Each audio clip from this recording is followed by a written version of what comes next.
This is Morning Express. It is now just to go 8 minutes after 7 o'clock, and thank you for joining us. It's time for us to have the newsroom, and I'll go straight to introducing the panel this morning. I'll start on my extreme left with Patrick Gadara, who is a communications consultant stroke cartoonist. I guess you communicate via cartoons as well. Yes. We also have Dr. Buka, who is the chair for Media Department, Multimedia University. Karibu sana. Thank you. And last but not least, Clay Muganda, who is an editor with The Standard. Karibu sana. Great to have you.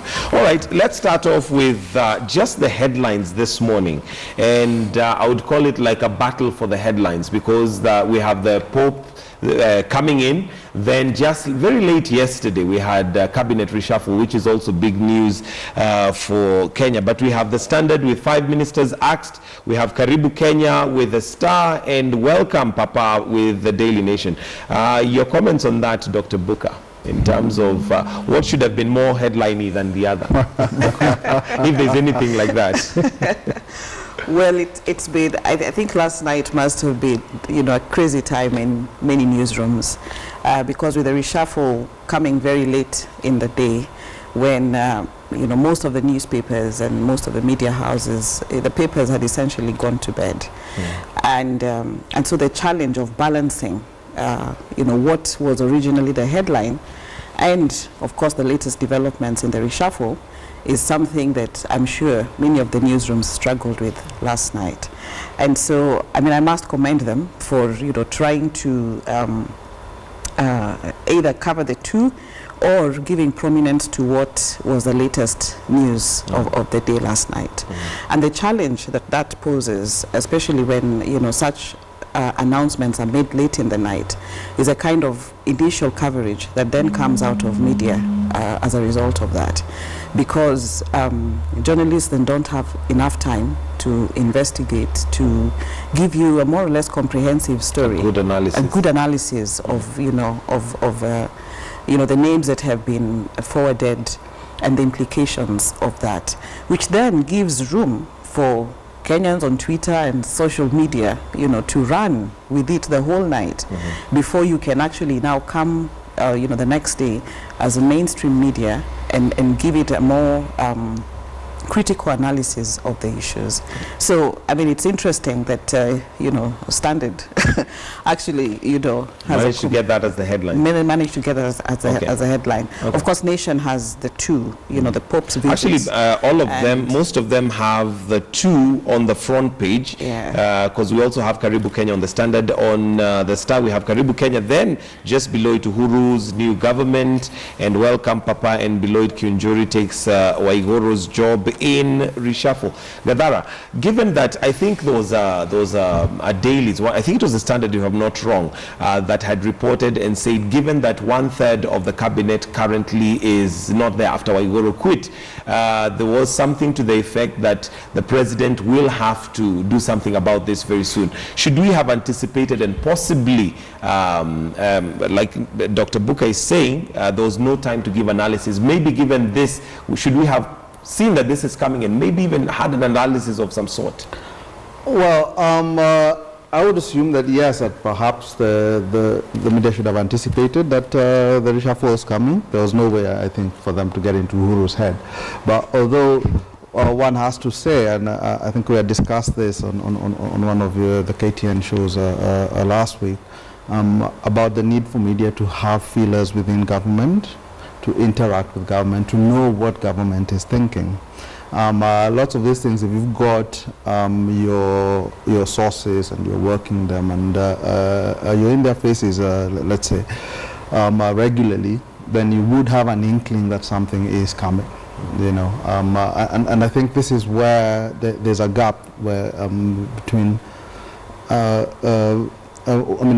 the media could exploit, have correspondents, for example, who are based, in State House, if that could be organized, and sit with them. So you can anticipate this sort of thing. But that said, it was a surprise to everybody, just as the speech the day before, sort of came out of the blue, for most. And it doesn't always come at the most convenient of times, you know. And you have to ask yourself whether this is deliberate, you know, in the sense that it will be announced at a time where it is not convenient for media to actually critique it and analyze it. You know, and this, I mean, we know that this is the most media-savvy administration we've had. You know, so it's not. This is not rocket science to them. They do know that the media has production deadlines. You know, so and when also they given that we also have the Pope's visit, I mean that's also big news. So there's that competition. Yeah. So when they do it so late, it might be simply deliberately so that you don't get that critical analysis of what actually drove. Yeah, and what the membership is, and to critique, you know, why some people were chosen, why some were dropped, etc. Okay, Clay, you are an editor and you're seated on the desk. You know the challenges that one have. People can sit out there and criticize and say, well, the headlines should have been this way, there should have been analysis, but you're on the desk. What are the challenges that possibly media would face when news is given so late in the day by the president? And like Gavaras alludes to the fact that it might be deliberate. First of all, I have to appreciate what Dr. Buka said, that I mean, people need to realize that it's not such an easy job sometimes, balancing headlines and all that, and or finding out what should be the lead story when something of importance comes up quite late. But those are the kind of pressures that we actually face in the newsroom, and I think we handle them well. People out there think that it's something so simple and all that. You just sit there and you write the headlines and pop, and you go to press. Because I want to believe that there's some editions, those people who know about editions, there's some editions actually which probably don't have that story, because like Coast goes early and probably Western also goes early. So there's some editions actually in this country which don't have that story. So you'll hear that some guys will start complaining like, oh, I am here lakini gazeti yangu ni tofauti. It is because that one went to press early, because we transport the papers by road. So these are some of the pressures actually that we face, but I think we handle them well. I mean, that is what we are trained for. So it's never something so easy. As for what Gadara says, that this is a media savvy administration, I don't quite understand what he means by that. And also the other thing about that we need to have sources at State House. Or within government. Or within government. Here is a case where this this is something that actually it's only possible if you can have sources, but if this thing is being done by two people, by probably the president and the deputy, it's quite difficult, because you cannot actually blame the media for not having that kind of leakage. But what we did know is that, as you anticipated, as you said earlier, that the reshuffle was actually, it was imminent. It was imminent, yes. But the names, the people, the particular people, that this person will go to this docket, this person will go to this docket, is what actually is very, very difficult to know. That one, I mean, yes, there are places where there are leakages, there are countries where actually people can tell 2, 3, 4 days before. But you see, those are developed countries where, I mean, where you can actually tell that with this kind of the challenge the government is facing, this is the kind of a person who can probably fit into that job. But maybe before even instituting, because who would have thought that actually Kiunjuri would go, who would ever even thought about it? But before putting names to certain ministries and all that, maybe an analysis of what does this government need to do, what kind of leadership do we need for us to move the country from where we are to where we should be. But I think those ones are usually, I think those ones are usually done, but maybe not to such a level where, like, probably to some compared to what it's done in other countries. I think we probably just scratch the surface. We don't go deep enough. I have to say that I mean, I didn't mean it as a criticism of the press, so they're not doing their jobs. You know, I'm just saying that it's a gap that exists that they could look forward. When I speak about the media savviness of the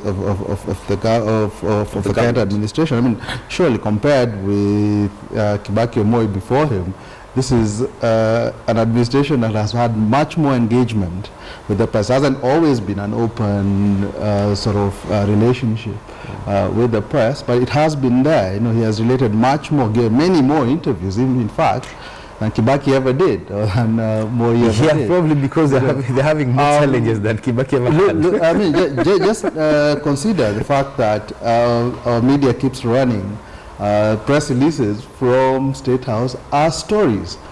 You know, these guys know how to get their stuff in the newspaper when they want to do it. You know, and that's my point. So when it comes so late, and I mean, they're not dumb. They know that there is the a paper deadline needs, precisely, to be arranged and stuff. So if they really wanted this to be discussed and put out in the paper and stuff, they would have done it in good time. They would have But you see, the time is not, I mean, like, we still, the time for discussion, we still have, like, probably a whole week before these guys are vetted. So, I mean, that one... Yeah, but that's my point. All right, Dr. Booker, let me hear what you have to say about this. I think two things. That one, in terms of an analysis of what was likely to happen after a number of cabinet secretaries either stepped aside, and of course the resignation of Anne Wigoro, that media houses have tried. I think we have seen some of that analysis, that these are the implications of this, and so a cabinet reshuffle is likely to be in the offing. That is something that we had anticipated. But with that situation then, what then would make news is not the analysis that you do prior to that, it's the names behind them. That's what actually sells. And yesterday, even as we anticipated this, because I'm sure in the newsrooms they had known that this was likely to happen, not knowing who the names were or not having all the details about who was likely to be nominated, then makes them unable to report competently until that information is given from a reliable source. And so in this instance then, in as much as you can do all the analysis around it, I think being able to point out who the likely contenders would be the challenge. And what makes news right now is not even what they are likely to do, it's the names and the political alignments and what this means in this country, the gender representation and all that. That is what is actually making conversation now. Now going forward, I think there is room, even as we wait for the vetting and all that to happen, there is room now for media to interrogate the names that have been proposed and give a more in-depth analysis of what this means. There is room for media to, I think one of the questions that I was struggling with last night is, what are the implications of this, from a budget point of view, in a country that, is struggling, as has been pointed out in the past. And what does this mean? Going forward, from a budgeting point of view, what does this mean? From a constitutional point of view, are we honoring the Constitution as it is when we talk about gender representation in the numbers that have been nominated? And would we then have voices coming out to contest some of this and fighting for what the Constitution has stipulated, and challenging this from an economical point of view? When you increase the state departments and you have a new ministry, what are the implications of that? So it would be interesting to watch and listen to the kind of coverage that media houses would give this whole reshuffle right now. I think the most important thing now was the names, and we got that, and it's what Kenyans are talking about. But going forward, I think we need much more in-depth analysis. In-depth analysis, okay. And still, while we're still on headlines, after Wigoro bowed out on Saturday, the Sunday headlines for me were a little bit interesting, and I think we alluded to this last week. Okay, the Standard has Wigoro bows out, which literally just says she resigned, but the Sunday Nation has why Wigoro had to go. But now when you go into the actual story, does it really give us the reasons as to why Wigoro had to go? Maybe your comments, Gadara, starting with just the wording, why Wigoro had to go versus Wigoro bows out. Well, I mean, the one seems to me to imply the Nation headline that there's going to be much more analysis about it, the process by which she was forced out. I thought there was quite a lot of confusion initially when it was announced. She had a press conference where she said she was asking to be reassigned I think Lighter duties. K24 reported that she had stepped aside. Then somebody else reported that she had resigned. So there was a bit of confusion whether if she resigns, she's left the job. If she stepped aside, she keeps her salary. So initially there was confusion. I think that's been cleared up. I think the fact that somebody else has been nominated for a docket could be interpreted that the president has accepted her resignation, although there is a question. I mean, we all remember the case of Olelenko, who I was informed as late as March was still in cabinet or being paid as in cabinet. In March, Manoa Sipisu was here, spoke to Sophia Anuna, was asked that question directly, is Olenku still in cabinet? And for some reason, he suffered amnesia about who's in cabinet. No, he was actually, even last week on some show, he was asked the same question, and he said that actually he's going to find out. Yeah, how does the president's #1 spokesman not know who's in cabinet? Which shows they're hiding things. And the same case, we should actually ask about the people who had stepped aside before, who are being paid. Have they been formally fired? i.e. relieved of duties, we are no longer paying them.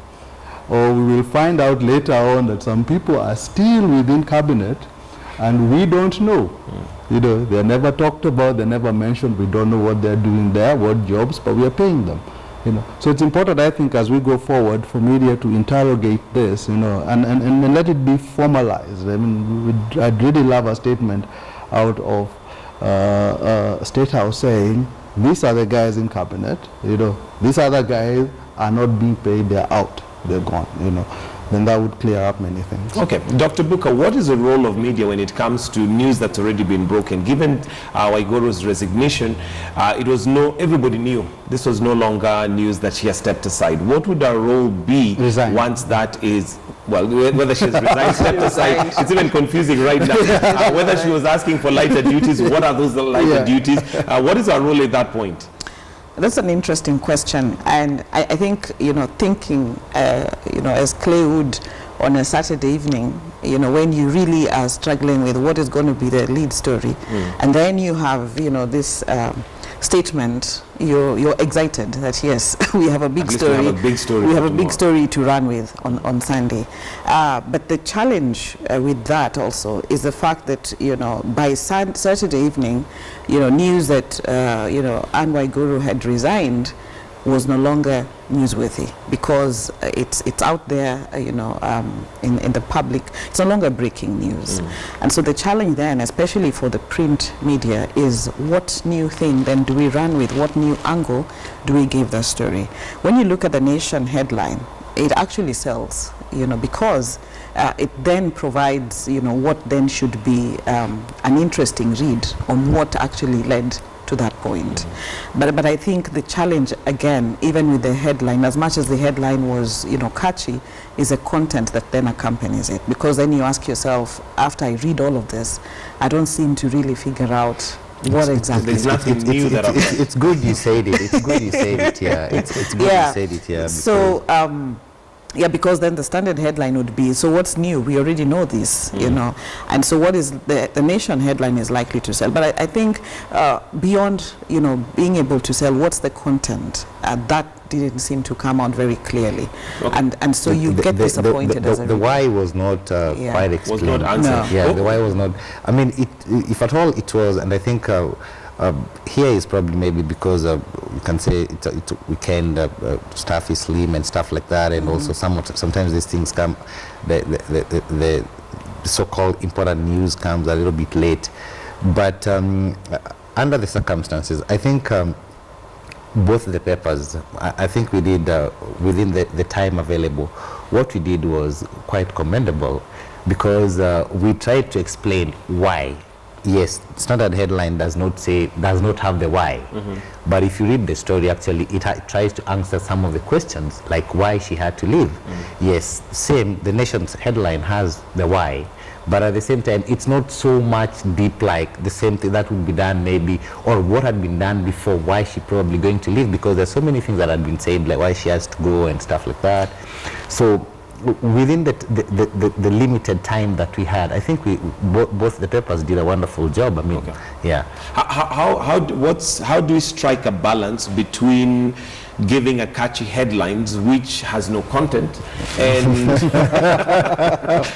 giving a headlines which I'll think like Dr. Booker says, well, what else is new? I mean, if you tell me Wigoro resigns and I actually saw her resign or step aside or take lighter duties, whatever you want to look at it. How do you strike that balance? She can explain that to you from an academic, a classroom point of view. And a practical point of view. And a practical point of view. And I can explain this to you also from a newsroom point of view. What's the newsroom point of view? We'll go to the academic. Writing a headline is actually, it's an art, you know. It is not, the people actually like there are countries, I think, like the UK, where they have people whose job is to write headlines, you know.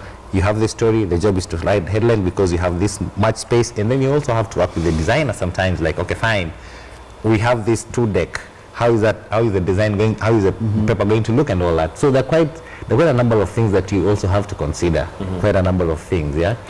And also you have to try and actually what you're doing is either 3 or 4 or 5 words.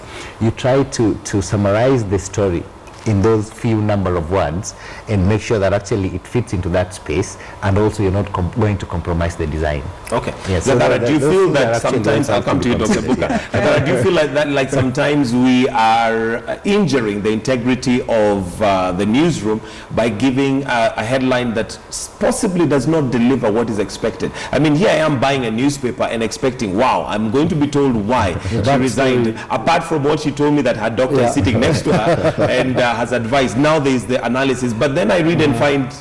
Yeah, the first thing is newspapers have to sell, so they need their catchy headlines to attract. But I think the ethics of it would dictate that the headline should really reflect what the content in the paper is. You know, and in the sense that it doesn't, then you're really misleading your readership, you know, on this. So I'm not suggesting that it's easy. When I've written for newspapers, I normally don't write my headlines because it's quite difficult to do, you know. So it's actually important, I think, for our media to take that into cognizance. It's not just about selling the paper. You know, we've got some credibility to maintain. You know, of course, I mean, yeah, and I think that those things also you have to put, I think the case of Wigoro is slightly different from what we have today, because it came a bit earlier in the day, you know. So there was scope when they write why Wigoro resigned. There was actually scope to engage with that, to actually bring out, I think, much more than the nation did. I think it overpromised and under-delivered. All right, Dr. Booker, before I come to you, Clay, maybe just to hear comments on that. I think I need to correct Clay that when I speak, I represent the academy, and you know, I also have practiced, so I know what I'm saying. But I appreciate the fact that, you know, coming up with a headline is not an easy thing, because you're trying to balance what sells and what is it that is also likely to what is it that is likely to make your paper different from from the rest, and that it actually speaks in itself, you know, so that even just by looking at that headline, somebody knows what you're talking about. And so it's usually not an easy thing. It's a challenge. It's a lot of team effort that also, you know, plays into it, and also trying to decide when you have a number of stories, like even today, what is it that takes the lead, you know, and it's usually a balancing act. And what happens in many newsrooms is, even after the paper has, you know, gone to bed, that there are usually meetings that, you know, interrogate how did we do, what should we have done differently, that then informs the future. I think, as Gadare says, that, you know, with the headline, there's also the promise of what you're likely to find inside the paper. And when you don't live to that promise that you have tried to bring out, then audiences or readers get disappointed.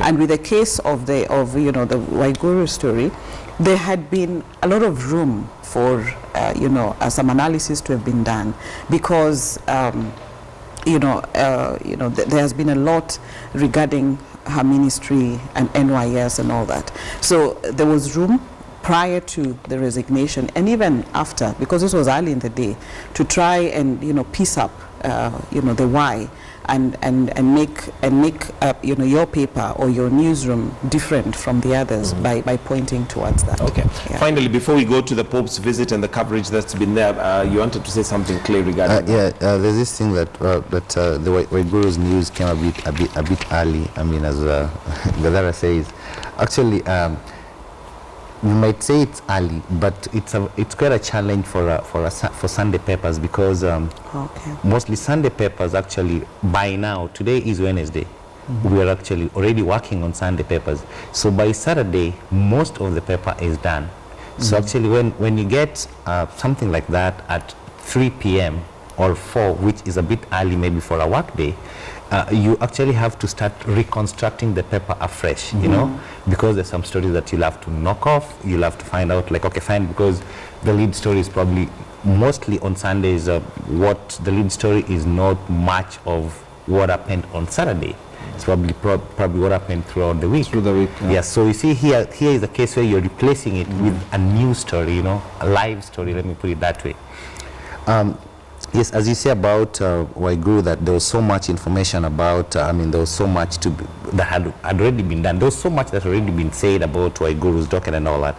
But I still think that there is one bit that we actually never said, or has not been looked into properly. There's been so much that's been said. Wigoro was a victim of the media. Wigoro was a victim of politicians. I think that's what we need to answer now, and probably put it out there, that actually Wigoro was a victim of government's botched communication strategy. Well, I think she was a victim of herself, if you ask me. It was not coming. It was she was a victim of a poor government communication strategy. In as much as, yes, there were all these things happening in our office. There were all these things like, happening at NYS and all that. But the communication that was coming from the government they never protected her. Actually, it came out and exposed her more. They treated all these things more like events. Here's a case where, if you see me, I remember I was on Ngong Road on the day this story of the first 791 million or 800 million came about. And I saw all this group of youth wearing NYS t-shirt running to town, coming to protest in her defense. And I just asked myself, why are they doing this to her? Because when you do that, when YT2 is accused and people come to support her that way, I understand. When Moses Kuria, I understand, because these are politicians. They were elected that way. These are their fans, or rather their voters. But when you do that to a bureaucrat, I'm just wondering, where were these government operatives who organized these people to come and protest in her defense? Okay.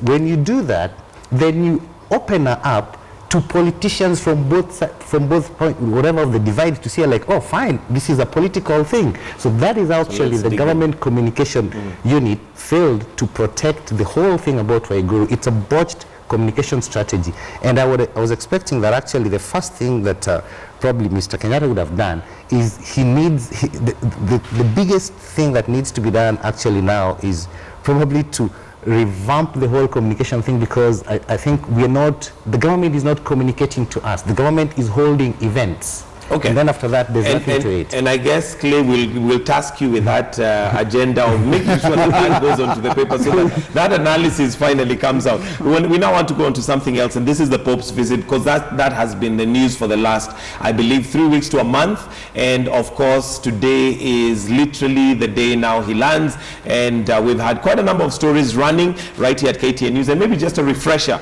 we've looked at his security. We've looked at things like the Jesuits who are Catholics, and generally we're going to be looking at how that coverage has been. But just a refresher of some of the stories that we have been running regarding the Pope's visit, and here is some of it. From the buildings, the billboards to the kicks, all indications are that a very important visitor is expected in town. Traditionally, the man in white, as the head of the Roman Catholic Church is popularly referred to, had little to worry about in terms of his personal security and safety until a failed assassination attempt on John Paul II in May 1981. A Turkish gunman shot the Pope as he traveled in the open on the back of a jeep. The Pope survived to forgive the lone gunman during a visit to his jailhouse.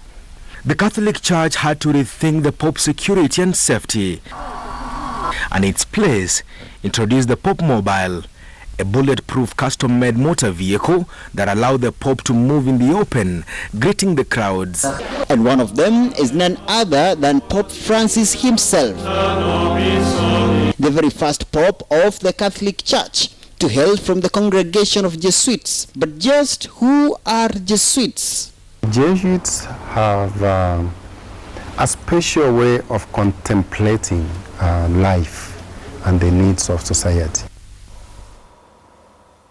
Gadara, let me start with you in regards to the coverage on the Pope's coming. Have we flooded people with too much info, or is that accepted, given he's a very powerful man? Well, I think you have flooded people with information. I don't think it's too much. Relevant information. But it's that's the point, is what type of information. There's been a lot of coverage of the razzmatazz around the visit. You know, he's coming, what's the security going to be like, you know, etc. But what's the content of this visit? What do we want out of it? This is a head of state who's coming. You know, people tend to forget that. You know, so what do we want? You know, what is our stand as government? I mean, when Kenyatta meets him, what's he going to be talking about?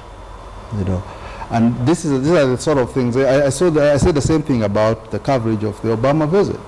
You know, before he came, there was lots of talk about the beast, you know, and everything, but not really the content. No, but the Pope, we've had issue. We've had that he's going to be talking about the climate change. We do know that he's going to address. Yeah.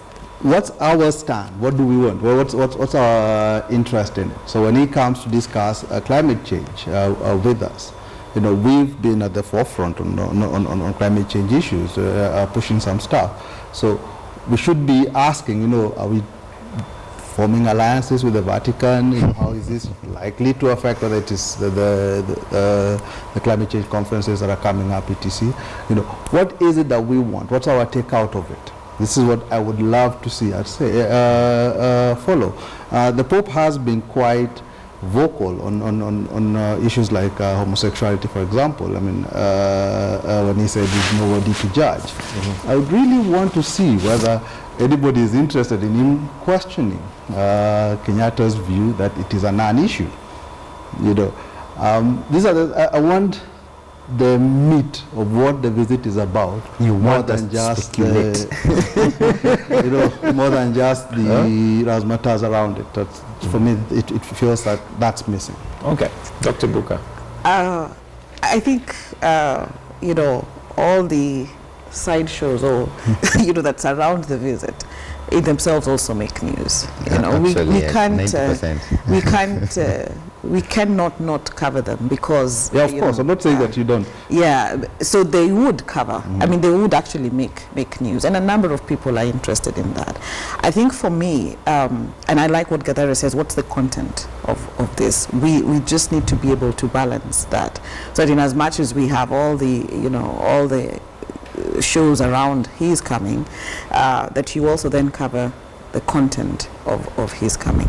But I think deeper for me is the context in which he is coming. Mm-hmm. And, you know, looking at Africa, looking at Kenya and where we are right now, and the place of the religious leaders in influencing, you know, for example, government and decisions that are made. I think we must appreciate the fact that, you know, this is an important thing for our country, because we are, you know, a good percentage of the Kenyan population is religious. His visit, in his visit, he's going to meet religious leaders from across, you know, from various denominations.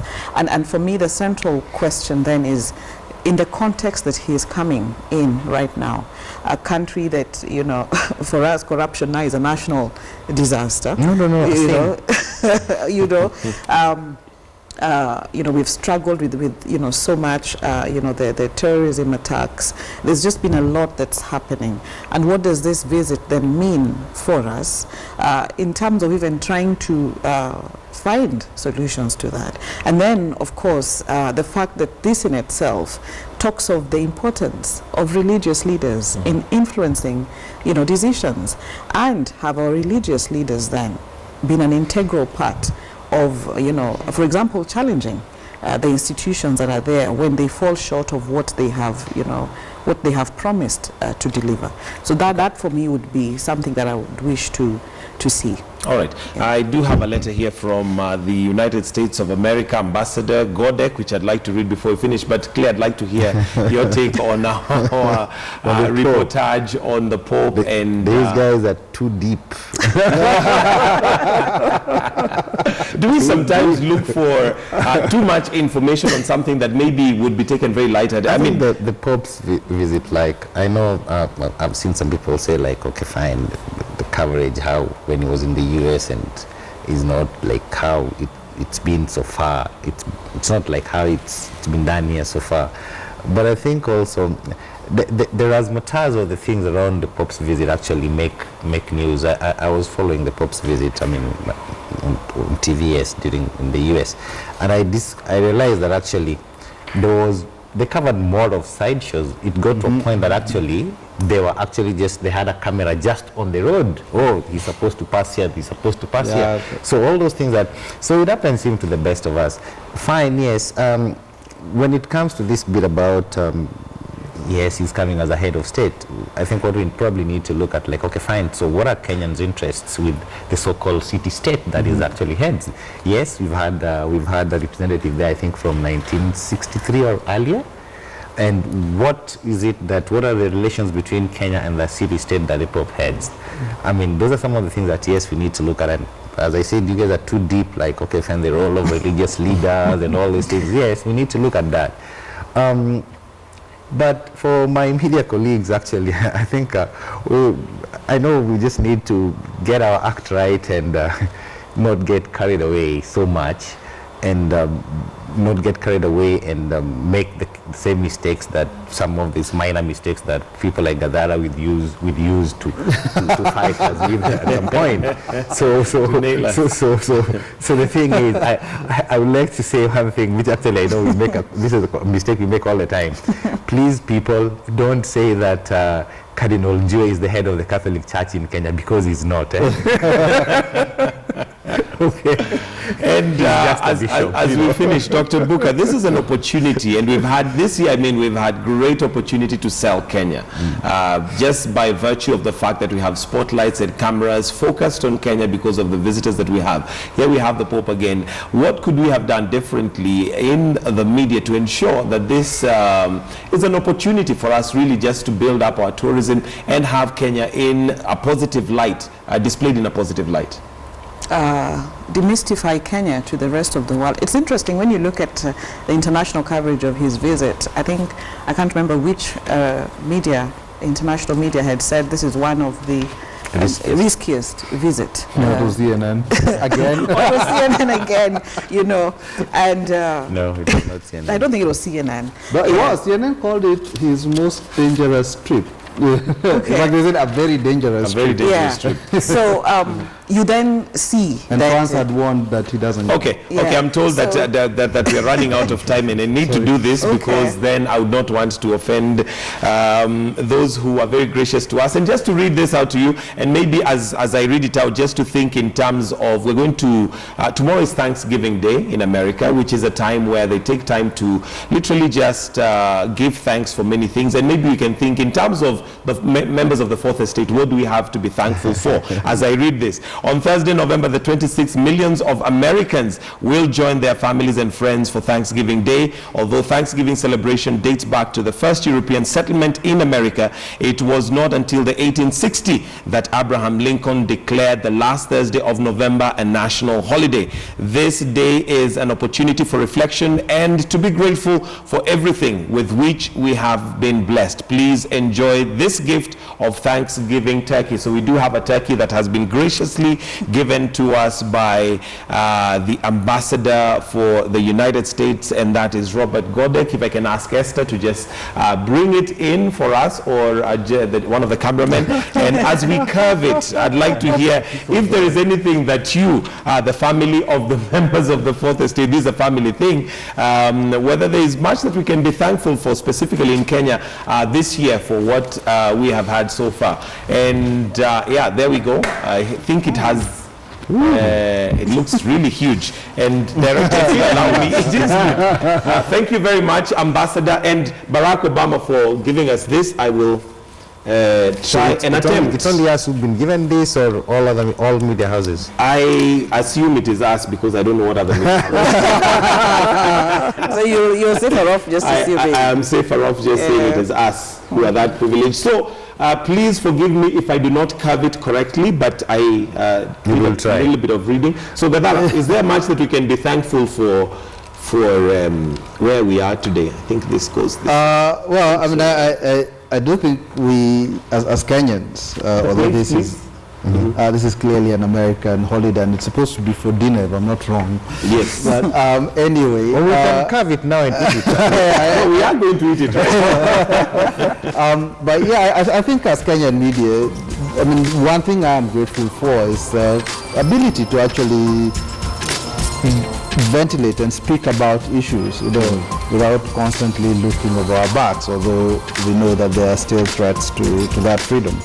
But I'm quite happy that I live in a country where I can write what I think. Or you live in a country where you can call the media names. Yeah, I can call them and get away with it. And we still invite him for another session. You see, so that for me is the number one thing. I think we really have to be serious about safeguarding that right against those who would want to take it away from us. All right, Dr. Buka, as we salivate and wait for the plates, and we're going to savor this as we give thanks. What do you have to be thankful for in the media? I think the space, the media space, there's much more space to be able to tell our stories and be able to influence, public opinion. That is something that we cannot take for granted. And the opportunities that affords for us. But in addition to that, even with all the challenges notwithstanding, and the many attacks that have been meted against journalists, that they haven't despaired, and that they continue, to cover stories. So that for me is something to be thankful for. Okay, very short, briefly. I think, we need to be thankful for that space, but we need to disabuse this fact that people think that this space we were given. We are not given this space. Nobody actually offers us this space. This is a space that actually we fought for. People fought for it. By we, I mean so many Kenyans lost their lives either, or their livelihood fighting for this space. So the fact that some people always think out there like, you have been given this space, the government has been so good to you, the government of the day has been so good to you. I think that is what people need to forget, that this space, people fought for it, and it needs to be, we need to safeguard it, we need to protect it. Nobody is going to take it away, and I think we continue fighting for it every day. In as much as people try coming up with all these things, like the other day we were told that if we write a story now we have to give evidence for prosecuting. That's not our job. That's not the media's job. When you tell people like, give evidence, prosecutorial evidence, that is not our job. So I think, we need to be thankful for that. But having said that, I think now also the cabinet reshuffle gives the media an opportunity not to confuse vetting in public with public vetting, because that we made that mistake once during the other reshuffle, where we thought that these people are being vetted in public. That is public vetting. Right. I think this gives an opportunity to tell Kenyans who these people are, what their past is, and all that, all those things, so that we don't end up like he does something and we end up like, oh, that's a stranger to us, So all right, we'll have to wrap it up right there. Thank you very much. We're definitely going to eat this turkey, don't you worry. And Thank you very much, Patrick Gadara, for joining us, that communications expert, Dr. Buka, who is the chair for Media Department, MMU, and also Clay Muganda, who is an editor here with us in the Standard. And just to read some of your response, and Sam Akwale says, thank you for bringing back the original newsroom team, Gadara, Clay, and Dr. Buka. So there you go, your fans thanking you. But also just a quick reminder of the question of the day today was, what was your thoughts on the newly appointed cabinet? And Inspire and Motivate says here that there's nothing new. It's a new old cabinet, same old tired faces with no new ideas to reinvigorate the country. We also have Aviator here who says, unfortunately, it does not look resolved. Some are questionable, and those are the likes like Kyunjuri. So of course your comments still coming through. I'll see whether we can have more time to read through some of them as we go along, but we have to wind up right there. Thank you very much for joining us right here on Morning Express. This is where we wind up Morning Express this morning, and do stand by. We've got News Hour coming up at exactly 8 o'clock. This is Morning Express. Thank you for joining us.